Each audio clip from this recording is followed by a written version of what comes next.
제가 시간을 절약하기 위해서 제가 바로 본론 말씀을 이제 바로 드리도록 하겠습니다. 우리가 오늘 읽은 이 본문 말씀은 우리에게 대단히 익숙한 말씀인데 나중에 다시 말씀을 드리겠지만 저는 이 본문 말씀이 아니면 아마 기도를 포기했을 것이다. 또 이 본문 말씀은 매일 기도하는 중에 거의 빠지지 않고 매일 생각하고 매일 묵상하는 그런 말씀입니다. 너무너무 중요한 말씀이죠. 오늘 저는 이 말씀을 세 가지를 말씀을 나누려고 합니다. 세 가지. 첫 번째는 뭔가 하면 이 본문 말씀이 왜 나왔느냐 하는 것입니다. 예수님께서 이 누가복음 18장에 있는 이 기도에 대한 말씀을 왜 하셨는가? 이 첫 번째입니다. 왜 하셨는가라는 이 말씀을 우리가 대답을 해보면 기도란 무엇인가 하는 것을 우리가 생각할 수 있습니다. 이게 첫 번째. 두 번째는 이 비유의 말씀이 우리에게 말씀하는 가장 중요한 메인 아이디어와 같은 가장 중요한 메시지가 무엇인가? 두 번째. 그리고 세 번째는 예수님께서 말씀하시는 구체적인 기도는 무엇인가? 구체적으로 어떻게 기도하라고 말씀하시는가? 세 번째. 세 가지를 말씀하려고 합니다. 첫 번째는 여러분 이 본문 말씀이 이 비유의 말씀, 기도에 대한 이 비유의 말씀이 왜 나왔을까요? 이 질문에 대해서 우리가 대답을 해야 합니다. 여러분 우리 마음속으로 한번 대답을 우리 스스로 한번 해보시죠. 이 비유의 말씀이 왜 나왔는가? 이 대답을 하려면 여러분 이 본문 말씀 바로 앞에 있는 내용을 우리가 생각을 해야 되겠죠. 그러니까 누가복음 17장 끝부분에 어떤 말씀이 있는가 하는 것을 생각하면 이 말씀이 왜 나왔는가 하는 그 대답할 수 있습니다. 여러분 누가복음 17장 끝부분에 후반부에 어떤 내용의 말씀이 있는가 여러분 한번 생각해 보십시오. 생각이 안 나면 설득 한번 보십시오. 누가복음 17장 끝부분에는요 예수님께서 종말에 대한 말씀을 하십니다. 종말. 대략 한 누가복음 17장 한 20절 정도부터 끝 한 37절까지 제자들에게 종말에 대한 말씀을 하십니다. 종말이 어떤 시대인가? 누가복음 17장 22절 보시면 슬쩍 보시면 이렇게 되어 있습니다. 제자들에게 이르시되 때가 이르리니 너희가 인자의 날 하루를 보고자 하되 보지 못하리라. 사람이 너에게 말하되 보라 저기 있다 보라 여기 있다 하리라. 그러나 너희는 가지도 말고 쫓지도 말라. 종말에 대해서 종말이 어떤 시기인가 이게 대해 말씀하십니다. 여러분 종말이 언제를 말하는지 여러분 아시죠? 종말이라고 하는 것은 예수님께서 재림할 그 시점 그 자체를 말씀하는 것이 아니고 우리가 아는 대로 종말이라고 하는 것은 예수님께서 이 땅에 처음 오신 초림에서부터 예수님 다시 오시는 재림, 그러니까 초림에서부터 재림 이 전 기간을 우리는 신학적으로 종말이라고 말씀합니다. 그럼 여러분 우리는 종말의 시간을 살아가고 있는 것입니까? 그렇습니다. 예스입니다. 500년 전에 살았던 사람들은 종교개혁 시대에 살았던 마틴 루터는 종말의 시간을 살았을까요? 그렇습니다. 초림에서 재림 전체 기간을 말하니까. 초대교회 성도들은 종말의 시간을 살았습니까? 그렇습니다. 근데 초대교회 성도들은 종말이 이렇게 길지는 몰랐죠. 예수님 승천하시고 나서 자기들이 살아있을 때 예수님의 재림을 보리라고 생각을 했는데 너무 시간이 길어졌다고 볼 수 있는 것입니다. 여하튼 우리는 종말의 시간을 살아가고 있습니다. 근데 문제는 뭔가 하니까요 중요한 것은 예수님께서 종말의 시간을 살아가는 제자들을 향해서 종말의 어떤 시기인가, 어떤 기간이 될 것인가에 대해서 말씀을 하는 것입니다.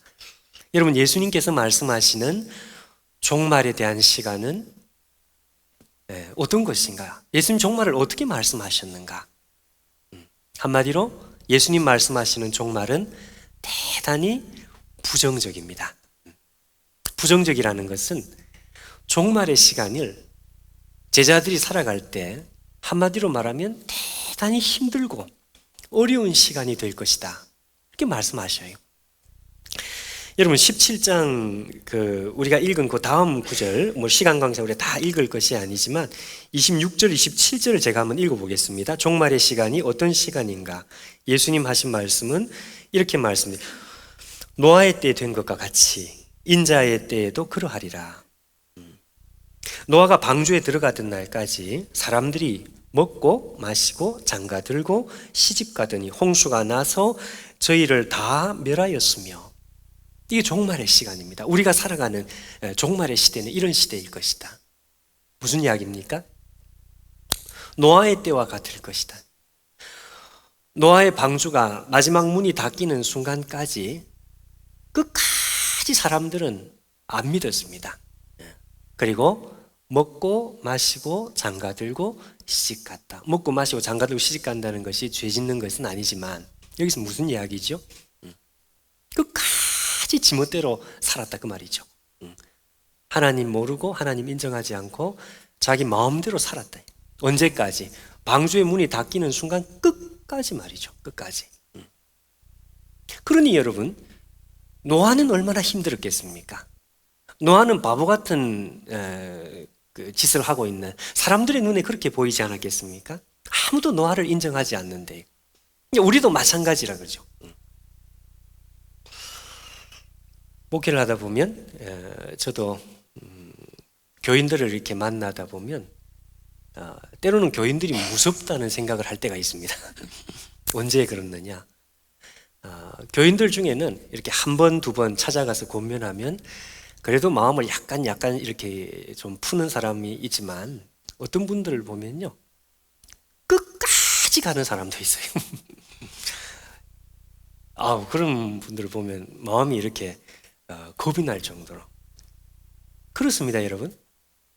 이 세상 사람들이 하나님을, 창조주를 인정을 안 하는데 언제까지 안 하는가 하니까 끝까지 가는 거예요. 끝까지. 마지막 순간까지 가다가 망해버려요.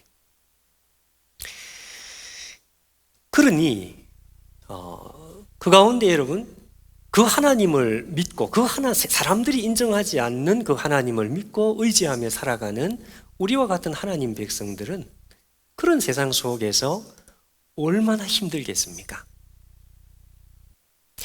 근데 예수님께서 이걸 한 번만 말씀한 것이 아니고요, 이걸 두 번이나 강조하셨습니다.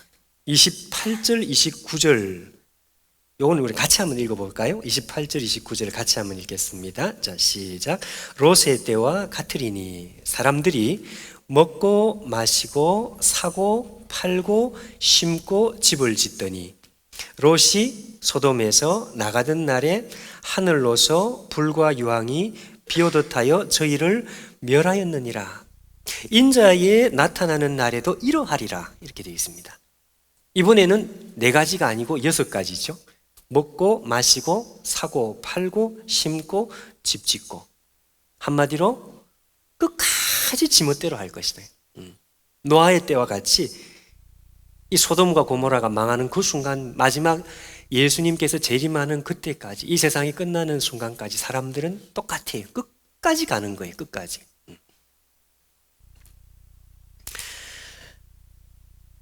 그러면 뒤집어 말해서 그 속에서 살아야 될, 그 속에서 사람들이 인정하지 않는 그 하나님을 믿고 의지하면서 살아야 되는 우리들은 너무너무 힘들겠죠.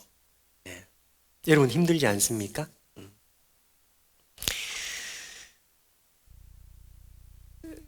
내수동 교회는 전체 구성 비율에 비해서 이제 요 청년들이 조금 많은 편입니다. 구성 비율이. 그래서 20대 또 30대 이게 좀 많습니다. 전체 비해서. 우리 청년들이 저한테 이제 그런 이야기를 자주 합니다. 20대 우리 대학생들이 목사님 살고 보니까 이 20대가 인생에 제일 어렵대요. 20대까지밖에 안 살아놓고 그렇게 얘기해요. 근데 저는 그 말이 참 공감이 돼요. 저도 이제 그 외부에서 이렇게 이제 수련회를 인도를 하고 또 우리 청년들을 만날 기회가 꽤 이제 많고 우리 학생들, 우리 교회 학생들도 이제 젊은이들이 많으니까요. 그렇게 이야기하는 젊은이들의 마음이 좀 공감이 돼요. 왜 공감이 되느냐? 20대 진짜 어렵습니다, 여러분. 특히 지금 우리 이 대한민국에 사는 20대 참 불쌍해요. 인생에 여러분 아주 중요한 그 결정은 변화가 많을 때 결정을 해야 되고 결정을 해야 된다는 건 고민을 해야 된다는 뜻이죠. 20대 그런 고민을 많이 해야 합니다. 20대 변화가 많아요. 대학을 입학을 해도 20대고요. 졸업을 해도 20대고 군대를 가도 20대고요. 다 큰 변화인데 제대해도 20대고 취직해도 20대고요. 또 연애해도 20대고 연애하다가 한번 채여 또 20대고 하여튼 20대에는 변화가 많습니다. 인생에 왔다 갔다 하는 변화들을 이 10년의 변화 속에 이 20대 속에 다 해야 되는 거예요. 그러니까 20대는 영원히 20대 같아요. 많은 변화가 일어나도 정신 차려보면 또 20대라. 그저께 조지타운 대학에 이렇게 이제 가서 학교를 돌아보면 제 마음속에 어떤 생각이 드는가 하니까, 야, 저보고, 모든 돈을 다 대줄 테니까, 여기서 유학 공부하라고 하면 하겠느냐? 혼자 질문했는데, 나 안 한다, 안 하는. 진짜 유학 생활이 힘들겠구나 하는 그런 생각이 드는 거예요. 이 낯선 곳에, 야, 내보고 공부하라고 하면 나는 안 하겠다. 이런 생각이 들 정도로. 여러분, 20대 어렵습니다. 그런데요, 그 20대 학생들이 결혼을 해가지고 애를 놓고 30대가 되잖아요. 그럼 저한테 와서 무슨 얘기를 하는가 하면, 목사님 살고 보니까 30대가 제일 힘들대. 30대가. 얼마 전에 20대가 힘들다 그래 놓고서. 30대 왜 힘드냐? 선생님 결혼하고 나서 애 놓고 나서 보니까, 애 놓고 나니까 이게 애가 밤에 잠도 안 자고 깨고 이렇게 하니까 이게 너무 힘들다는. 그래서 여러분 우리 교회는 이 성년부는 성역입니다. 손을 못 대요. 왜? 손대지 말아요. 우리 30대는 손대지 마라. 왜? 30대가 제일 힘드니까 교회 봉사시키지 말아요. 그 대신에 30대가 끝나고 애들 커서 이제 40대가 되면 교회 봉사 우리가 다 할 테니까 30대가 너무 힘드니까 손대지 말아요. 나 그거 믿었다고. 40대 돼서 난 진짜 봉사할 줄 알았어요. 근데 안 해. 왜 안 하느냐? 40대가 되니까 40대가 제일 힘들대요, 또. 왜 그런가 하니까 40대가 되면 회사에서 제일 바빠요. 여러분, 저도 회사 생활을 해봤는데요. 회사에서 제일 써먹기 좋을 때는 30대 후반, 40대 초반. 그때 잘리기도 많이 잘리지만 하여튼 회사에서 한 10년 일하고 나면 일을 너무 잘하니까 40대가 제일 40대 제자 훈련 안 합니다. 힘들어. 못해요. 밤에 오지를 못해요. 너무 바빠서. 그러니까 40대가 제일 힘들대. 근데 이분들이 50대가 되니까요. 50대가 또 제일 힘들대요. 여러분 요즘 우리 한국에는 50대가 진짜 힘듭니다. 왜 힘든지 아십니까? 다시 취직해야 돼요. 다시. 진로를 다시 결정해야 돼요. 20대 때 취직하던 그 취직을 다시 해야 돼요. 왜 그런지 아시죠? 이 수명이 길어져 가지고 오래 사니까 50대 때 다 쫓겨나요. 그러니 다시 취직해가지고 다시 이렇게 해야 돼요. 벌써 이제 건강도 약해지니까. 그러니까 힘들죠. 50대가 힘들어요. 애들은 이제 다 커서 시집 장가 보내야 되는 그때인데 회사에서 나와야 되니까 그렇죠. 힘들어요. 60대가 또 제일 힘들대요. 70대면 우리 할머니 할아버지 또 힘들대요. 왜냐하면 일단 건강이 없어요. 그러니까 무슨 이야기인가? 다 힘들어요, 다. 제가 보니까 20대부터 70대까지 안 힘들다고 하는 사람들 한 사람도 전부 다 힘든 거예요. 그러니까 저는 예수님 말씀이 그대로예요. 우리가 사는 이 종말의 시기에 하나님 백성들이 이 세상에서 믿음으로 살려고 발버둥을 치지만 너무너무 부정적이라요. 이 세상에서 아무도 하나님 백성들 우리의 믿음을 인정해 주지 않습니다. 누가 여러분 우리의 믿음을 보고 대단하다고 인정해 주고, 왜냐하면 우리가 섬기는 하나님을 인정을 안 하는데요. 힘들어요. 그런데 예수님께서 그렇게 힘들게 살아갈 제자들을 우리 주님 예상을 하셨다고 한다면, 그럼 여러분 정상 참작을 해 주셔야 되지 않겠습니까? 그런데 예수님께 정상 참작을 안 하고 오히려 설상가상으로 더 혹독한 말씀을 하심으로 누가복음 17장을 끝을 냅니다. 제일 끝에 뭐라고 되어 있느냐? 뭐라고 되어 있습니까? 주여 어디 오니까 가라사대, 그 다음 뭐라고 되어 있습니까? 죽음이 있는 곳에 독수리가 모이느냐. 이 누가복음 17장 제일 끝에 나오는 말씀이라요. 죽음이 있는 곳에 독수리가 모인다. 무슨 이야기입니까? 죽음이 뭐예요? 시체예요. 시체가 돼 있는 곳에, 시체들이 있는 곳에 하나님의 심판의 독수리가 임할 것이다. 무슨 말입니까?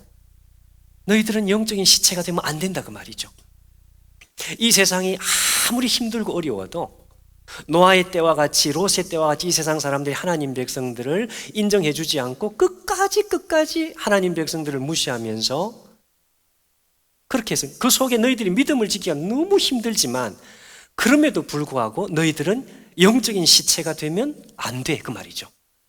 만약 너희들이 내 제자라는 이름을 가졌지만 영적인 시체가 되어 있다면, 다 영적으로 죽어서 식어 있다면, 그렇다면 각오해라 그 말입니다. 심판의 독수리가 그 사람에게 임할 것이다.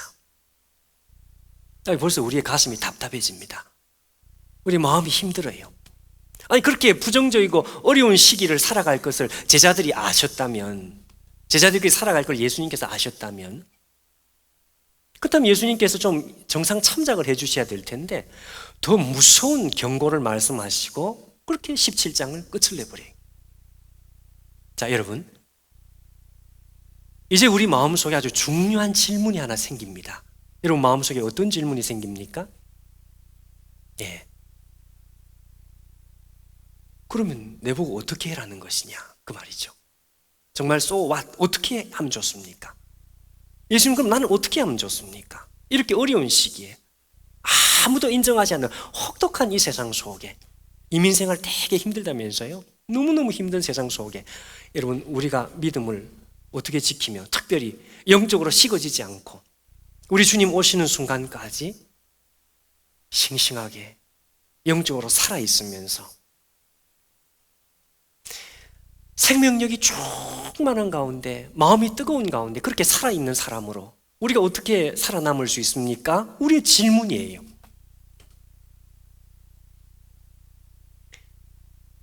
여기에 대한 예수님의 답변이 무엇일까요?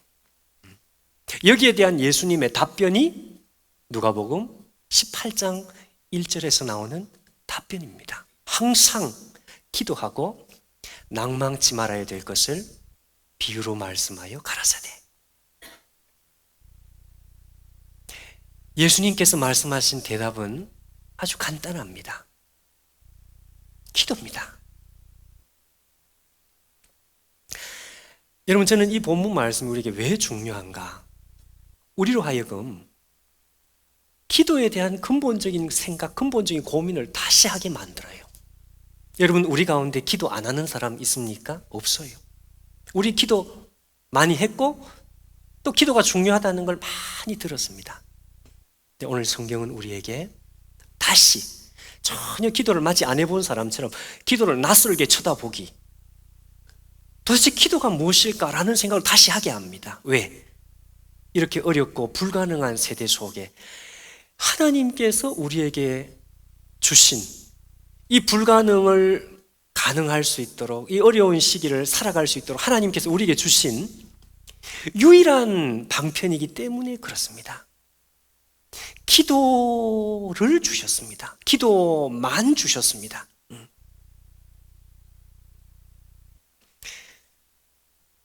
유일한 방편이에요. 단지 기도가 중요하다, 여러분 그렇게 하면 우리가 기도를 안 해요. 기도가 중요하다. 그럼 더 중요한 일이 생기면요, 기도는 두 번째, 세 번째, 네 번째 항상 밀리게 돼 있어요. 그래서 기도를 중요하게 생각하는 사람들은 기도를 안 하더라고요. 그럼 누가 기도 안 하냐? 유일한 방편. 기도가 하나님 백성들의 생명을 유지하는 유일한 방편으로 알고 있는 사람들만 기도해요.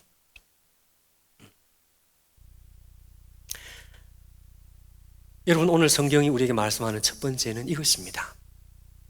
종말의 시대에 불가능한 세상을 우리가 보기에도 불가능하고 예수님 보기에도 불가능할 것 같은 이런 시대를 살아가는 하나님 백성들이 이 세상을 싱싱하게 생명력 넘치게 살아갈 수 있게 하는 유일한 방편, 유일한 길, 기도라고 말씀합니다. 이게 첫 번째예요. 여러분, 기도하십시오. 매일 기도하십시오. 많이 기도하십시오. 첫 번째입니다. 두 번째는 그럼 예수님께서 이 기도에 대한 말씀을 하시면서 이 비유가 우리에게 말씀하시는 가장 중요한 메인 아이디어가 무엇인가?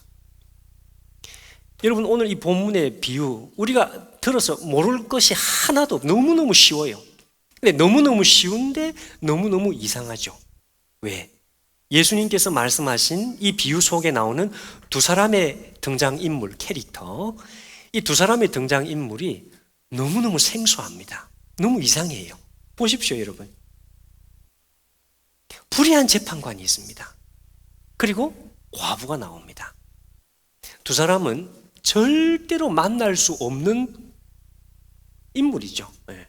여러분, 여기 불의한 재판관, 근데 불의한 재판을 그냥 불의한 재판관으로 설명을 하지 않고 이 불의한 재판관에 대해서 설명을 완벽하게 해놨습니다. 뭐라고 되어 있는가 하면 하나님을 두려워하지 않고, 두 번째는 사람을 무시하는, 이렇게 되어 있습니다. 그렇죠? 그러니까 위로는 하나님도 없고 아래로는 사람도 없는, 여러분, 이런 인간이 어디 있어요? 근데 예수님께서 말씀하신 불의한 재판관은 그런 사람, 하나님도 눈에 없고 사람도 눈에 없는 무지막지한 인간, 불의한 재판관이에요.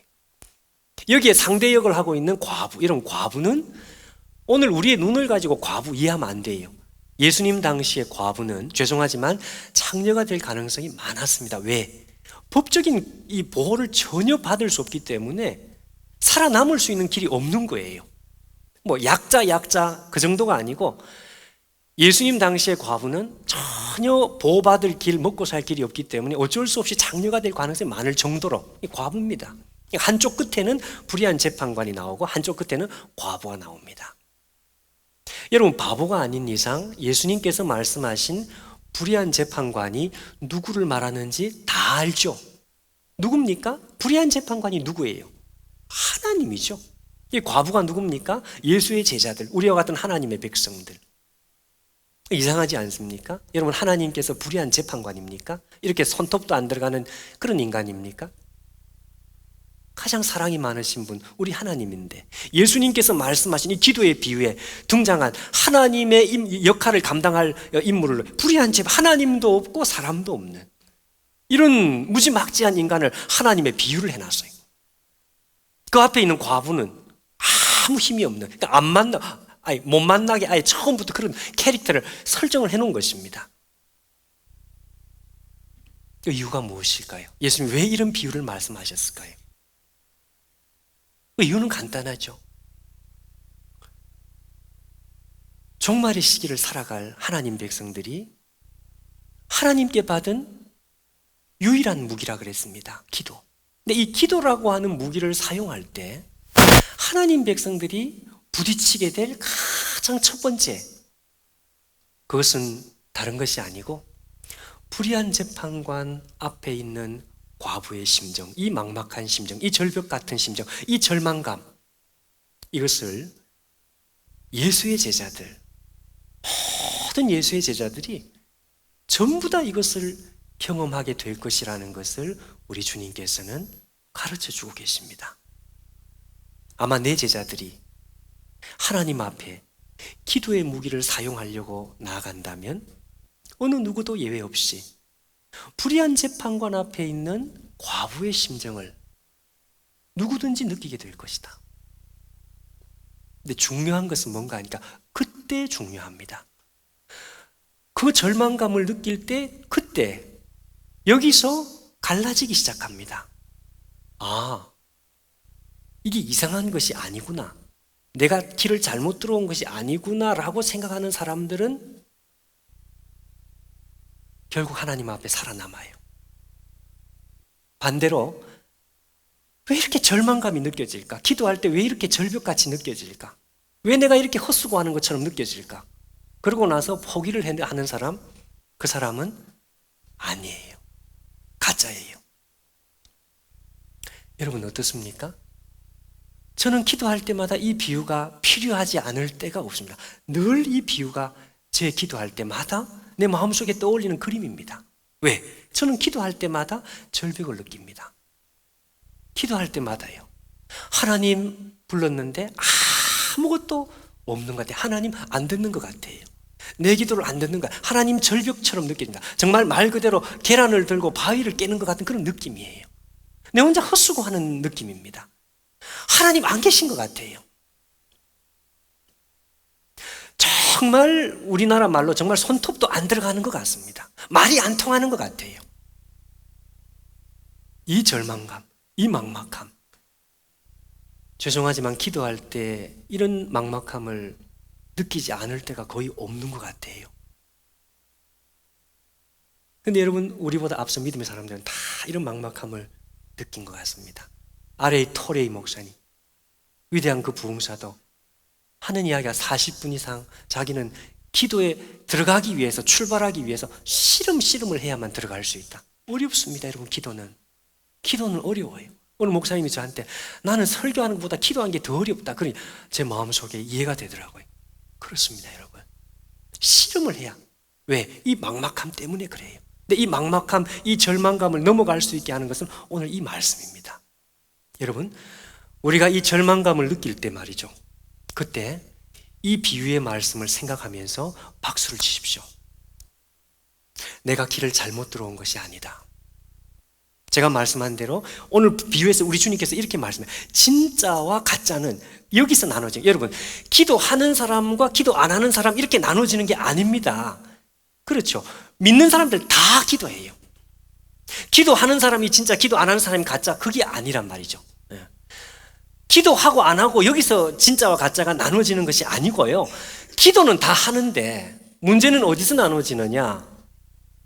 이 절벽 앞에서, 이 절망감 앞에서 내가 길을 잘못 들어선 것이 아니라고 확신하고 하나님 앞에 믿음의 전진을 할 수 있는, 거기서 나눠집니다. 예수님 그 말씀을 하잖아요. 인자가 세상에 다시 올 때 내가 믿음을 보겠네 그랬잖아요. 그 믿음이 무슨 믿음이에요? 기도하고 안 하고 그게 아니고요. 기도는 다 하는데 이 절망감 앞에서 포기하느냐, 아니면 이 절망감 앞에서 그 자리 묵묵하게 앉아서 하나님을 쳐다보느냐, 거기서 나눠진다니까요. 그러니까 이 비유가 중요해요. 여러분, 절망감 앞에서 박수를 치시고 무릎을 치시고 내가 길을 잘못 든 것이 아니라는 생각을 하면서 회심의 미소를 지으시고, 마귀가 우리에게 와서 너는 지금 헛수고를 하고 있는 거야, 그런 이야기를 해도 그것이 아니라는 것을 오늘 이 말씀을 가지고 주장하시고 그렇게 하십시오. 이 두 번째. 마지막 세 번째. 그러면 여러분, 이 절망감을 어떻게 뛰어넘을까요? 예수님께서 이 비유를 말씀하시면서 우리에게 기도를 가르치십니다. 우리가 기억하기 쉽게, 여러분, 첫 번째는요, 어떻게 뛰어넘을까? 생각하십시오. 오늘 이 불의한 재판관 앞에 있는 과부를 가만히 한번 쳐다보십시오. 여러분, 이 과부는 바보가 아닙니다. 이 과부는 무언가를 생각을 하고 있습니다. 무슨 생각을 하고 있을까요? 내 문제를 풀어줄 수 있는 사람은 저 사람 한 사람밖에 없어. 내가 저 사람과 단판을 지어야 돼. 저 사람이 아니고 또 다른 사람이 내 문제를 풀어줄 수 있는 열쇠를 가지고 있다면 이 사람은, 이 과부는 그 불의한 재판관 앞에 안 가죠. 이 과부는 생각을 하고 있습니다. 여러분, 우리는 기도할 때 기계적으로 기도하지 않습니다. 그렇게 하면 안 돼요. 기도할 때 생각을 해야 됩니다. 오늘 예수님 뭐라고 말씀하시는가 하면, 하물며 하나님께서 밤낮 부르짖는 그 다음 아주 중요한 단어가 하나 나옵니다. 택하신 자들의 원한을 풀어주지 않겠느냐. 하나님 앞에 나가는 하나님 백성들이 무슨 생각을 해라는 것입니다. 무슨 생각을 해라는 것입니까? 나는 누구냐? 기도하는 나는 누구냐? 이 기도를 들으시는 하나님은 도대체 누구시냐? 이 생각을 하는 것이죠. 그것도 치열하게 하는 것이죠. 나는 누구냐? 나는 하나님께서 직접 택하신 하나님의 백성이다. 취소될 수 없는. 하나님은 나를 택하신 하나님이시다. 여러분, 기도할 때만큼 우리가 예수의 십자가를 많이 생각하는 시간이 없습니다. 왜? 그걸 생각하지 않고서는 마귀의 참소를 견뎌낼 수가 없는 거예요. 예수님의 십자가를 깊이 묵상하게 되어 있습니다. 왜? 그 절벽 앞에서 내가 누구냐? 하나님께서 당신의 아들의 피값을 쏟아서 나를 사랑하셨다. 그걸 넘어가기 위해서는 그 생각을 해야 되는 거죠. 수없이 그 생각을 하고 고백을 하고 주장을 하는 거예요. 주님 나를 사랑하십니다. 생각을 하십시오. 두 번째는요, 여러분, 결심을 하십시오. 오늘 예수님께서 말씀하신 기도는 참 희한합니다. 왜?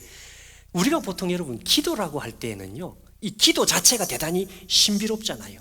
그리고 신적인 느낌이 들지 않습니까? 생각해 보십시오. 우리가 여기서 기도를 하는데 하나님께서 들으십니다.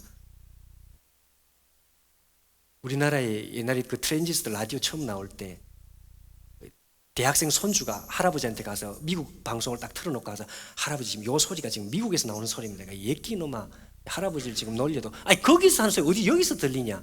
근데 그 말이 맞는 이야기 아닌가요? 공감이 돼. 아니 미국에서 하는 소리 어떻게 한국에서 들립니까? 여러분 여기서 하는 이야기 어떻게 하나님이 들으십니까? 기도만큼 신비한 게 어디 있어요? 기도를 아무리 생각해도 기도만큼 신비한 게 없습니다. 우리가 예수의 이름으로 기도하면 아니 하나님께서 내 기도를 들으신다? 이거 신기하지 않습니까?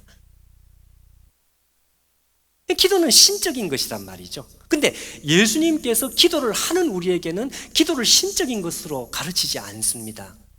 기도를 대단히 인간적인 것으로 가르쳐요. 보십시오. 밤낮 부르짖는 인간적인 힘을 가지고 여기서부터 출발합니다. 인간적인 데서부터 출발합니다. 그럼 누가 기도를 잘하느냐? 결심하는 사람이 기도를 잘해요. 제가 가끔 수련회를 인도하다 보면 학생들이 찾아와서 그래요. 목사님 오늘 기도가 잘 안 됩니다. 그래서 저는 지어받고 보내요. 그럼 기도가 안 되지. 그럼 언제 기도가 되냐? 기도는 안 되게 돼 있어요, 여러분. 우리는 기도할 체질이 아니에요, 원래부터. 목사님 나는 기도가 될 때만 되면 평생 기도를 못해요, 그 사람은. 기도 잘 될 때가 어디 있습니까, 여러분? 언제 기도가 잘 되던가요? 평생 몇 번 있기는 있어. 직장에 쫓겨났을 때, 병 걸렸을 때 몇 번 있어요. 그때는 기도가 잘 돼요. 근데 그럴 때가 아니고 평상시에는 거의 기도가 안 돼요. 그럼 누가 기도를 하느냐? 결심하는 사람만 기도합니다. 불의한 재판관 앞에 있는 과부처럼 말이죠. 기도하기로 결심하였다. 이 누구 이야기입니까? 다니엘. 다니엘은 알았어요. 기도가 대단히 신적인 것인 동시에 기도는 대단히 인간적인 것이라는 것을 알았어요. 무서운 결심을 하고 기도하는 사람들만 기도합니다. 예수님 말씀하신 기도 들고도 인간적인 것이라. 이 중요한 것입니다. 제가 오늘 책에서 봤으니까 이 뭐 틀린 이야기는 아니겠죠. 116kg 여성. 근데 이 여성이 길을 가다가 대단히 기분 나쁜 말, 모욕적인 말을 들었습니다. 길을 가다가 어떤 지나간 남자가 밥 맛없다 이래 된 거예요. 이 여자가 충격을 받았어요. 결심을 했어요. 매일 사과 반쪽, 밥 반 공기, 오후 3시 이후에는 안 먹었대요. 2년 동안. 56kg 됐다. 사실일까? 사실이겠죠. 책에서 봤으니까. 이것만 기억하면 안 되고요. 제가 지금 하는 이야기는 무슨 이야기인가 하면 그렇게 결심해서 살 뺄 수 있으면 못할 게 없겠다는 그런 생각이 들더라고요. 우린 기도할 때 그 정도 결심을 잘 안 하죠. 여러분 결심하십시오. 저 옛날에 저희 교회에서 뭐 40일 작정 기도 그런 거 별로 안 좋아하다가 어느 순간부터 이거 해야 되겠다. 목회자의 이 책임 중에 하나는 나는 목회자가 교인들 들들 볶는 거 별로 안 좋아했는데 이거 볶아야 돼. 내가 싫어도 해야 되겠다. 왜? 체질이 아니라요. 볶아야 돼. 저는 싫지만 교인들의 그 게으름을 제가 볶아야 되겠다고 하는 그 책임감을 좀 느꼈습니다. 물론 뭐 이게 다 맞고 이게 틀리다 그런 이야기는 아니지만 여하튼 우리 체질은요, 기도 안 하는 체질에 결심하십시오. 제가 드리는 말씀은 그 말씀입니다. 성경이 말씀한 기도는 인간적인 것입니다. 마지막, 오늘 예수님 말씀하신 기도는 이 절벽을 어떻게 넘어가느냐. 여러분, 명확하십시오. 분명하십시오. 이 넘어갑니다. 오늘 불의한 재판관 앞에 있는 과부를 한번 보십시오. 아주 선명하죠. 예수님 말씀하신 기도는 아주 내 원한을 풀어주소서, 내 원한을 풀어주소서, 내 원한을 풀어주소서. 이 사람이 마음에 감동을 받아서 원한을 풀어준 것이 아니라 너무 귀찮아서. 여러분 애들 키워볼 때 아시죠? 아빠 사줘, 사줘, 사줘, 계속 사줘. 사주고 말아요. 그냥 너무 귀찮아서 들어봐서 사준다. 사주고 말아요. 그냥 내 원한을 풀어. 그렇게 기도하라. 저 기도 참 많이 배우고 싶었습니다. 기도 잘하고 싶어가지고.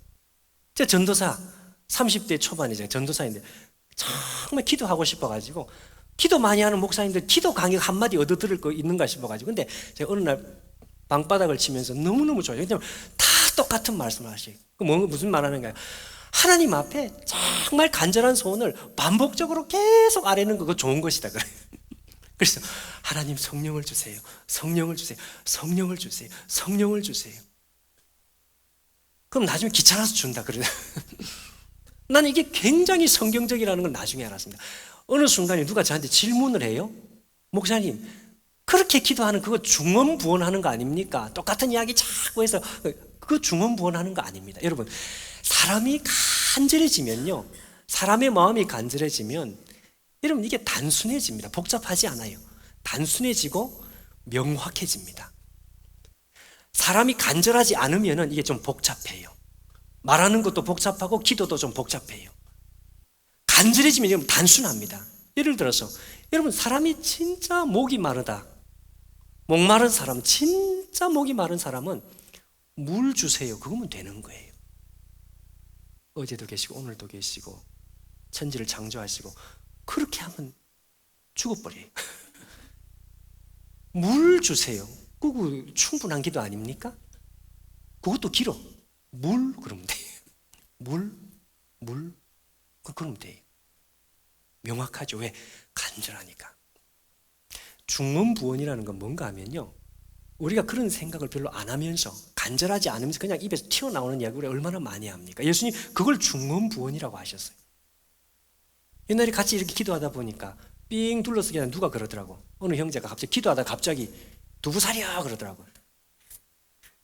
그러니까 그때 갑자기 여기서 왜 두부를 사야 될까? 그 왜 그럴까요? 기도하다 졸은 거예요. 기도하다 졸다가 꿈에 두부 장수를 봤어요. 두부 사려 나온 거예요. 그 두부 사리게 좀 있으니까 옆에서 갑자기 미자가 깜짝 놀라서, 미자가 없었습니다. 거기에 미자는 없었어요. 그 미자가 왜 나왔을까요? 졸은 거예요. 꿈에 미자를 본 거예요. 그게 중언부언. 자기가 무슨 이야기를 하는지 자기도 몰라. 여러분 우리가 얼마나 그런 게 많습니까? 간절하지 않은데 그냥 입에서 나도 모르게 습관적으로 툭툭 튀어. 그거 중언부언입니다. 근데 사람이 진짜 간절해지면 하나님 성령을 주세요. 그리고 한 시간 앉아있다 또 성령을 주세요. 명확합니다. 간절하니까요. 분명합니다. 말씀 오래 했습니다. 제가 맺어야 되겠습니다. 여러분, 예수님께서 제자들, 오늘 우리와 같은 제자들을 이 땅에 남겨놓으실 때 예수님은 알고 계셨어요. 너무너무 힘들 것이라는 걸 알고 계셨어요. 종말의 때 제자들 롯의 때와 같고 노아의 때와 같을 것이라는 걸 알고, 다 노아를 무시했습니다. 우리 다 무시받아요. 왜냐하면 우리가 섬기는 그 주님을 세상은 무시하니까요. 우리가 무시받는 건 당연한 거죠. 힘들 걸 알았습니다. 예수님도 알고 계셨어요. 그럼에도 불구하고 예수님께서 우리에게 무지막지한 요구를 하십니다. 만약 너희들이 영적으로 시체가 되면 알아서 해라.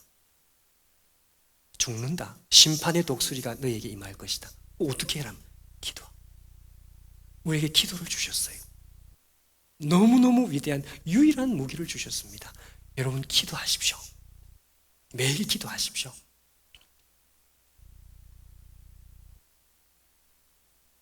우리가 기도의 자리에 나가서 느끼는 절망감, 그때 박수를 치십시오. 만약 그때 여러분 포기를 하면 그건 하나님 앞에서 인자가 올 때 믿음을 보게 믿음 없는 사람으로 나타날 가능성이 많습니다. 너는 가짜였다. 왜? 예수님 말씀하신 그대로니까요. 일어서지 말고 기도하십시오. 여러분 생각하시고요. 그리고 결심하십시오. 다른 것도 결심하는데 기도하기로 결심하십시오. 그리고 명확하십시오. 간절하니까. 같이 기도하겠습니다.